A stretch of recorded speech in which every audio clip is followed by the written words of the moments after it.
ऐसा क्या था जिसने अमेरिकन को स्पूक कर दिया? ऐसा क्या था जिसने पूरी दुनिया को हिला के रख दिया और अचानक लोग बात करना शुरू कर दिया कि भाई सीज फायर करो। अब नहीं। पाकिस्तानी सोशल मीडिया पे लोग क्लिप्स डाल रहे हैं और ट्वीट कर रहे हैं कि हमें बोला गया है कि उस इलाके के 100 किलोमीटर तक का एरिया आप खाली कर दीजिए। आप हटिए यहां से। क्या कोई रेडिएशन लीक है? आई कैन नॉट से फॉर श्योर, मुझे नहीं पता, लेकिन कुछ तो हुआ है जिसकी वजह से सीज फायर हुआ और कुछ बहुत बड़ा हुआ है। न्यूक्लियर युद्ध हुआ कि नहीं, यानी कि हमने न्यूक्लियर स्टोरेज फैसिलिटी डिस्ट्रॉय की कि नहीं, क्योंकि यह सवाल सबसे ऊपर मन में चल रहा है और कई तरह की रिपोर्ट्स आ रही हैं। आज टॉम कूपर, जो कॉम्बैट एविएशन के एक्सपर्ट हैं, हिस्टोरियन हैं, उन्होंने कहा कि एंट्री और एग्जिट दोनों भारत ने डिस्ट्रॉय कर दिया। यह किराना हिल्स के पास था, वहां से स्मोक दिखने की सैटेलाइट विजुअल्स भी है, आधिकारिक नहीं है, सरकार के द्वारा नहीं है, लेकिन हैं। और सोशल मीडिया पर बहुत लोग इसके बारे में बात भी कर रहे हैं, वेस्टर्न प्रेस भी। आज मैं पूछना चाहती हूं, जब प्रधानमंत्री नरेंद्र मोदी कह रहे हैं कि न्यूक्लियर ब्लैकमेल के सामने भारत घुटने नहीं टेकेगा, क्या उसके पीछे यही किराना हिल्स वाला धुआं है? यही वो जगह है जहां पर भारत ने अपना पूरा जोरदार एयरफोर्स का प्रदर्शन दिखाया?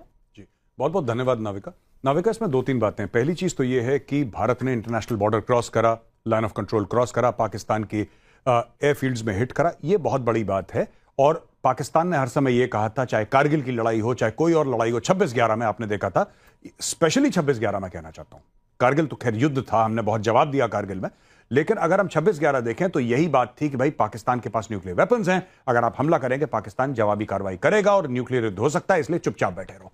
अब ऐसा नहीं हुआ। अब गवर्नमेंट ने डायरेक्शंस दिए और ठोका उनको अच्छी तरीके से, तबीयत से। लेकिन ये जो बात करी है टॉम कूपर ने, आपके साथ इंटरव्यू में मैंने देखा है, अगर इतना बड़ा इंटरनेशनल एक्सपर्ट जिसकी क्रेडिबिलिटी है बहुत ज्यादा, I mean आर्मीज and militaries across the world ये इनको फॉलो करते हैं, इनकी बात समझते हैं, मानते हैं, ये जाते हैं अलग अलग जगह टॉक्स देते हैं, वो इनकी क्रेडिबिलिटी है, अगर ये कह रहे हैं तो फिर तो कुछ ना कुछ हुआ जरूर है। और अगर भारत ये क्षमता रखता है कि किराना हिल्स में जाके दस्तक दे सकता है जहां पे पाकिस्तान के न्यूक्लियर एसेट्स पड़े हुए हैं, तो फिर आपको याद है मैंने आपके शो में एक बार बताया था कि कुछ तो हुआ है। क्या हुआ है मुझे नहीं पता, पर कुछ तो हुआ है कि पूरी दुनिया बीच में आ गई और अचानक सीज फायर डिक्लेयर कर दिया। 3:30 बजे कॉल होता है, 5 बजे सीज फायर डिक्लेयर हो सकता है, हो चुका होता है उस वक्त तक। तो ऐसा क्या ट्रिगर था नाविका? ऐसा कौन सा ट्रिगर था जिसकी वजह से पूरी दुनिया आ गई कि जी लड़ाई खत्म करो, लड़ाई खत्म करो? वरना अगर पाकिस्तान हमें हिट करने की कोशिश कर रहा है और हम पाकिस्तान को ठोक रहे हैं, कुछ दिन पहले जेडी वांस ने कहा था कि हमें 2 रुपए का फर्क नहीं पड़ता है, आपको जो करना है करो, it's none of our business, he said that on record, and suddenly Trump बीच में आ जाता है। ऐसा क्या था जिसने अमेरिकन को स्पूक कर दिया? ऐसा क्या था जिसने पूरी दुनिया को हिला के रख दिया और अचानक लोग बात करना शुरू कर दिया कि भाई सीज फायर करो, अब नहीं। और यहां पे पाकिस्तानी सोशल मीडिया, मेरे पास पुष्टि करने के लिए कोई प्रूफ नहीं है इसका, लेकिन पाकिस्तानी सोशल मीडिया पे लोग क्लिप्स डाल रहे हैं और ट्वीट कर रहे हैं कि हमें बोला गया है कि उस इलाके के 100 किलोमीटर तक का एरिया आप खाली कर दीजिए। आप हटिए यहां से। क्या कोई रेडिएशन लीक है? आई कैन नॉट से फॉर श्योर, मुझे नहीं पता, लेकिन कुछ तो हुआ है जिसकी वजह से यह सीज फायर हुआ और कुछ बहुत बड़ा हुआ है नाविका। कुछ बहुत बड़ा हुआ है। सुशांत सरीन, ये क्या बड़ा हुआ है वहां पर किराना हिल्स पर? ये सवाल देश में हर बच्चा पूछ रहा है। मैं इसलिए पूछ रही हूं क्योंकि हमारे जो एयरफोर्स के डीजी थे, उन्होंने कल मुस्कुराते हुए कहा, जब ये सवाल पूछा गया तो उन्होंने बहुत मुस्कुराते हुए कहा, AK भारती साहब ने, कि किराना हिल्स में है न्यूक्लियर स्टोरेज। अरे आपने बताया तो पता चला, हमें तो पता नहीं था। और फिर कहा कि हमने ऐसा तो नहीं कहा है, पर ऐसा नहीं हुआ ये भी नहीं कहा है। और तमाम स्पेकुलेशन चल रही है कि वहां पर इजिप्शियन प्लेन आया बोरॉन लेके। मैं साइंटिस्ट नहीं हूं, लेकिन बोरॉन किस लिए लेकर आया कोई? अमेरिका से प्लेन क्यों आया न्यूक्लियर एक्सपर्ट्स और साइंटिस्ट लेकर? ये सवाल बहुत उठ रहे हैं। और जो सबसे बड़ा सवाल कि न्यूक्लियर ब्लैकमेल हम नहीं सहेंगे, और ये आनन फानन में डीजीएमओ पाकिस्तान ने डीजीएमओ भारत को फोन कर दिया, है बचा लो अल्लाह। इसका कोई तो कारण रहा होगा। क्या यही यही अटैक जो सरगोदा एयरपोर्ट, जो बिल्कुल उस न्यूक्लियर स्टोरेज फैसिलिटी के पास है? नाविका देखिए, कहीं ना कुछ आग तो है जो इतना धुआं निकल रहा है। अब वो आग किस चीज की है मैं सक्षम नहीं हूं ये बताने में। अगर एयर मार्शल साहब नहीं बता सके तो मैं कौन होता हूं बताने वाला। लेकिन लेकिन कुछ ना कुछ तो हो रहा है। और वो क्या हो रहा है, वो एक तरीके का उसके ऊपर एक चादर पड़ी हुई है। पाकिस्तानी जो मीडिया अपने आप को बड़ा फ्री बोलता है, भारतीय मीडिया को तो गोदी मीडिया बोलने की उनको इजाजत है, ठीक है ना। अपने अपने घर में अपने आकाओं के ऊपर तो भौंकने की इनको नहीं इजाजत, भारत के ऊपर भौंकने की बड़ी इनको इजाजत है, तो ठीक है। लेकिन ये पाकिस्तानी मीडिया अपने आकाओं से ये क्यों नहीं पूछता कि भैया ये हिंदुस्तानी ये दावा कर रहे हैं दुनिया में, और आपने जिस जिस महानुभाव का अभी इंटरव्यू चलाया वो ये चीजें कह रहे हैं, और बहुत सारे संजीदा किस्म के जो एनालिस्ट हैं वो ये सब कुछ कह रहे हैं। सैटेलाइट इमेजरी है बहुत सारे इनके एयर बेसिस वगैरह की। तो ये क्यों नहीं डिमांड कर रहे कि हमको वहां पर जाके दिखाइए कि हिंदुस्तानी झूठ बोल रहे हैं। मैं तो 3 दिन से बोल रहा हूं कि यार अपने लोगों को बोलो। जब पुलवामा हुआ था, जब बालाकोट हुआ था, जब उरी हुआ था, तब तो ये आईएसपीआर वाले लेके जा रहे थे, बसें भर भर के लेके जा रहे थे। अब क्या हुआ है? अच्छा, ये जितने सेठी फेटी मीर तीर ये जितने हैं ढक्कन, इनसे कोई पूछे तुम्हारे में इतना गुदा नहीं है कि अपने सरकार से पूछ लो कि क्या हुआ है तुम्हारे साथ, ठीक है ना। पिछवाड़े में जो लात पड़ी है जरा बताओ तो सही हुआ क्या है, पूछो तो सही, हिम्मत तो थोड़ी सी तो जुटाओ। तुम में तो जज्बा जिहाद है ना, तो थोड़ा सा अपना जज्बा अपने फौजियों से पूछ के तो दिखाओ कि क्या हुआ है। जब इनके फौजियों से पूछा जाता है, उनकी शक्लें आपने देखी थी, जब उनसे किराना हिल्स के बारे में एक सवाल पूछा गया था तो उनकी शक्लें आपने देख ली होंगी, ठीक है। तो भाई हो सकता है कि ना हुआ हो कुछ, मैं भी मानता हूं हो सकता है किराना हिल्स में, आई हैव नो आइडिया। भाई नूर खान बेस दिखा दो, सरगोदा दिखा दो, जो आपकी बड़ी प्राइज्ड एयर बेस थी, जिसके ऊपर आप फिल्में बनाते हो भाई, जिसपे आपने आपके शाहीन जो सो कॉल्ड शाहीन है जो गिर रहे थे इधर उधर, जिनके शाहीन के पर ही नहीं खुले क्योंकि उनके सारे के सारे एयरपोर्ट्स ध्वस्त हो गए थे, जरा वो दिखा दो ना, पूछो तो सही। अच्छा नाविका, मैं आपको एक और चीज बोलूं, भारतीय मीडिया ने, ठीक है, जो दूसरी रात थी उसमें बहुत सडनली भारतीय मीडिया बहुत एक्साइट हो गया, लेकिन जो खबरें थी वो बिल्कुल सही थी जो भारतीय मीडिया दे रहा था, बिल्कुल, कि कराची के ऊपर अटैक हुआ, ठीक है। अच्छा, अब भारतीय मीडिया में बहुत लोगों को पता नहीं है कि कराची के कंटोनमेंट सिर्फ बंदरगाह नहीं है, कंटोनमेंट भी है, ठीक है। कंटोनमेंट के ऊपर अटैक हुआ था, एक रेडार स्टेशन के ऊपर अटैक हुआ था, लेकिन था तो वो कराची के अंदर ना, शहर के अंदर है वो, उसके ऊपर एक अटैक हुआ था। तो अगर भारत का मीडिया उसको कहीं से खबर आई थी कि कराची के ऊपर अटैक हुआ, तो media jump the gun by saying बंदरगाह के ऊपर अटैक हुआ, क्योंकि सब लोग यही समझते हैं कराची के बारे में। लेकिन अटैक हुआ था, लाहौर के ऊपर अटैक हुआ था, रावलपिंडी और इस्लामाबाद के ऊपर अटैक हुआ था, सरगोदा के ऊपर अटैक हुआ है, इनके तमाम एयर बेसेस और इनके तमाम एयर डिफेंस यूनिट्स के ऊपर अटैक हुआ है। और ये जो आए हैं ना, जो आज मेरे ख्याल विदेश मंत्रालय ने भी बोल दिया, ये टेबल पे आए हैं क्योंकि इनको इतनी फेंटी लगी है कि इनके पास और कोई चारा नहीं था टेबल पे आने के अलावा, ठीक है ना। तो ये ऐसे ही नहीं आ गए कि इनको सडनली अमन और चैन की बातें बांसुरी बजाना चाह रहे थे। ये पाकिस्तानी इतने घटिया है, इनको जब तक 4 जूते नहीं पड़ते तब तक ये नहीं आएंगे, इनको जूते पड़े और इनको सडनली पता लगा कि यार ये तो हमारा तो पूरा पासा ही पलट गया, हम जो सोच के बैठे हुए थे वो तो बात ही खत्म हो गई है। ये इसलिए आए हैं। ये ट्रंप तो ऐसे ही अपना बीच में अपनी उंगल डालने की कोशिश कर रहा है, बिल्कुल इसका कोई, इनफैक्ट देयर इज एब्सोल्युटली कोई एविडेंस नहीं है कि अमेरिकियों ने भारत के ऊपर कोई प्रेशर डाला ट्रेड का, इसका उसका, कोई ऐसी बात ही नहीं हुई।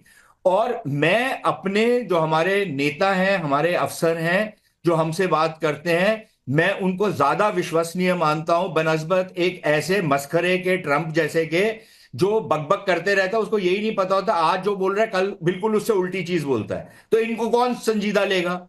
और यही इमरान खान गया था ना 2019 में कि ट्रंप साहब एक अरब आदमी आपकी वाह वाह करेगा अगर आप भारत और पाकिस्तान के बीच में मध्यस्थता करें। 15 दिन के बाद क्या हुआ बिल्कुल बताए कोई?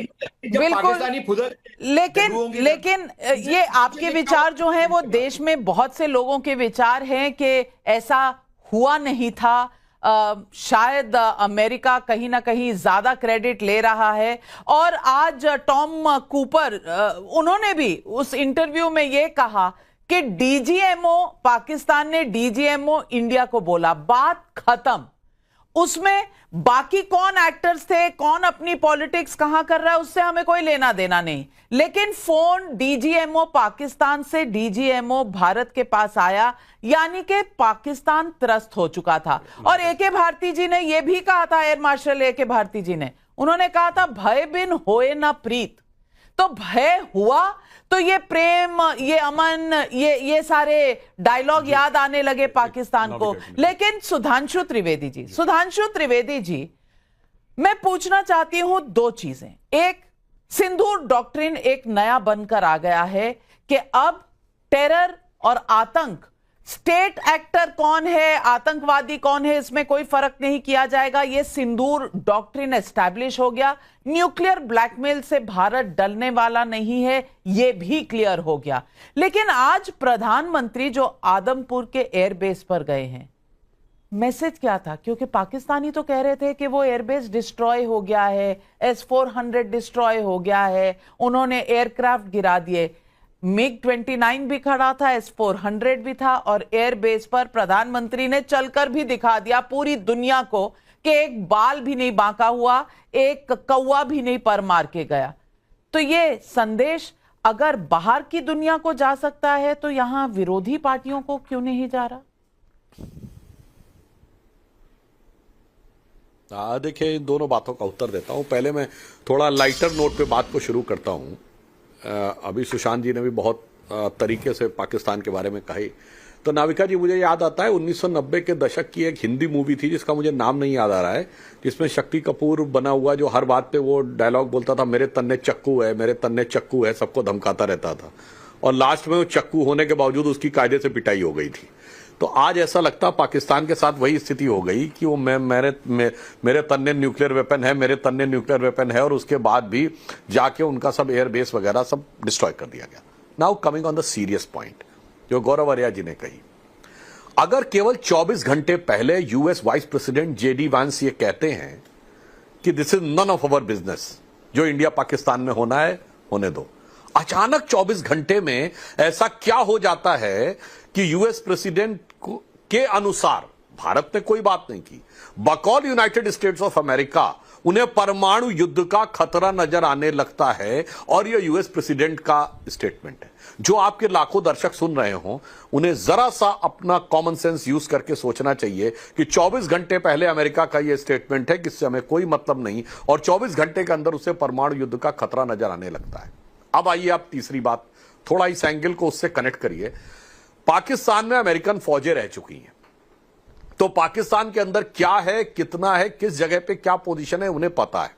आपके दर्शक भूल गए हो तो मैं याद दिला देना चाहता हूं कि जो अफगानिस्तान में एयर रेड्स होती थी, उसके लिए पाकिस्तान के किस एयर बेस से अमेरिकन प्लेन्स टेक ऑफ करते थे? जकोबाबाद। यानी जकोबाबाद सबसे सेफेस्ट में से माना जाता था।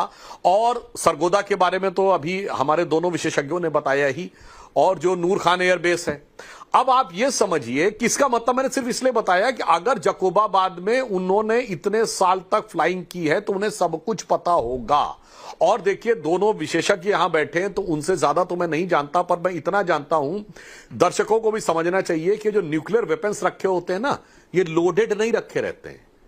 इसमें एक चीज कहीं और रखी रहती, दूसरी चीज किसी दूसरी जगह रखी गई थी। यानी वेपन दूसरी जगह होता है, फ्यूज दूसरी जगह होता है, या डिलीवरी सिस्टम दूसरी जगह होता है।